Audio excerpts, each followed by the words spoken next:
the floor littered with empty bottles of vodka and trash. The foul stench almost suffocating me. I wish it would, I thought, as I placed the gun towards my temple. I could not stomach this life anymore.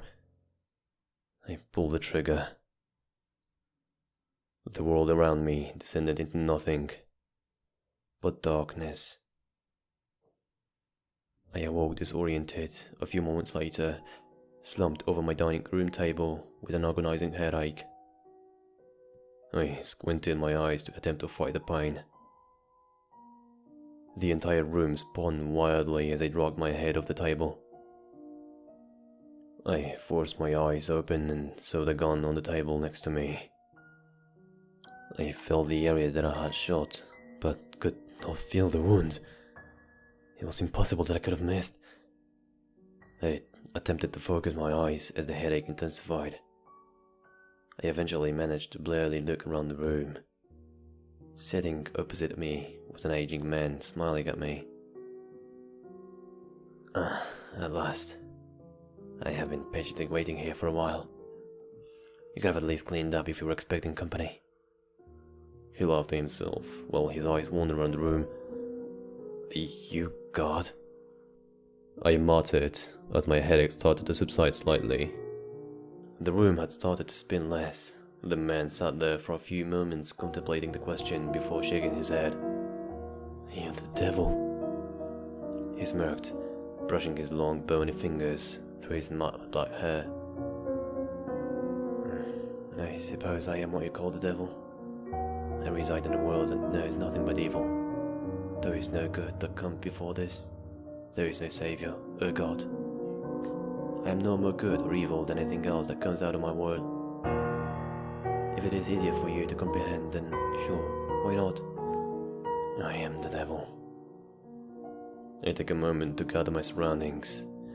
I cover my face with my hands and attempt to shake myself awake. Still here, he says as he stands up from his chair, stretching out his back and loudly exhaling.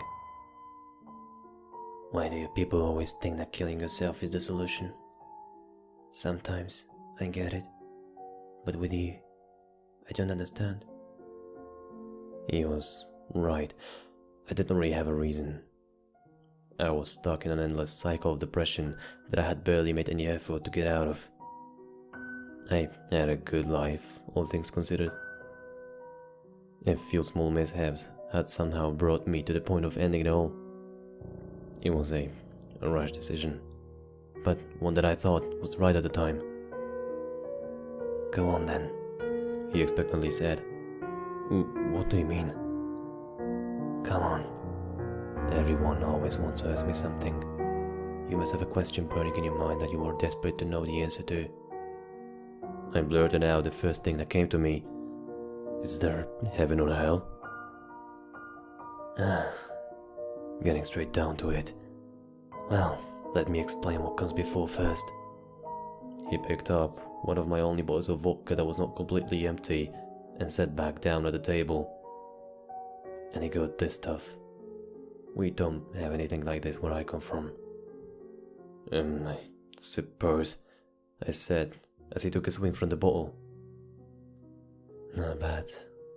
Well, anyway, back to your question. The world that comes before this, you will not remember, but you were once part of. The people that are born there are born into a life of slavery. Slaves to an endless bloody war. There is no religion, or hope, or a better place. It is a place filled with darkness. There are endless horrors and atrocities being committed while I speak to you now. I have lived for an eternity, and I have maimed, tortured, and killed more people than I care to remember. So, I suppose you could call it hell, but I personally call it home. He paused momentarily to take another swing of the vodka before continuing. This life is what I suppose you could call heaven. I mean, it's not much.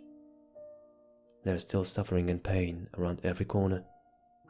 Here, though, you have freedom of thought, and although you still feel pain and fear, you can also experience love and happiness. I mean, over time, you people evolve and change this world.